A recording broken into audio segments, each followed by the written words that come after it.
At the same time, I was so successful at them that any dramas I wanted to do, Hollywood was not offering me, even if I took a huge pay cut. They're like, no, McConaughey, stay in your lane. Like, okay, well, if I can't do what I want to do, I'm going to quit doing what I'm doing. So moved back down here, dropped out. You didn't see me in any rom-coms. You didn't see me shirtless on a beach. You didn't know where I was. And I knew it was going to be a bit of a desert I was walking into, because I was like, I might have just wrote my one-way ticket out of Hollywood. And Camilla and I prayed on it, cried on it, and said, I'm going to do it. I'm going to stick to the decision. And she goes, this might last a long time. You don't know.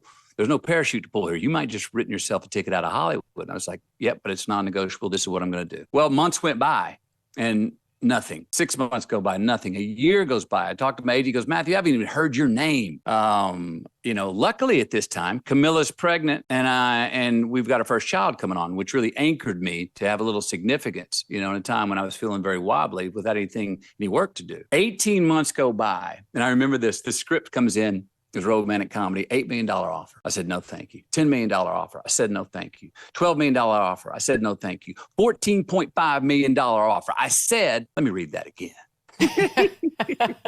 And let me tell you, it was the same words.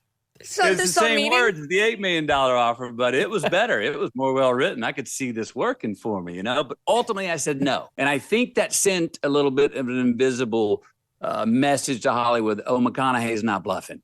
He's on to something here. He's actually playing offense and affirmatively where he is. And cut to 4 months later, all of a sudden I get the calls for the dramas that I want to do, and I just attacked them. So that was a step out of Hollywood where I needed to rebrand and unbrand, really, before I rebranded.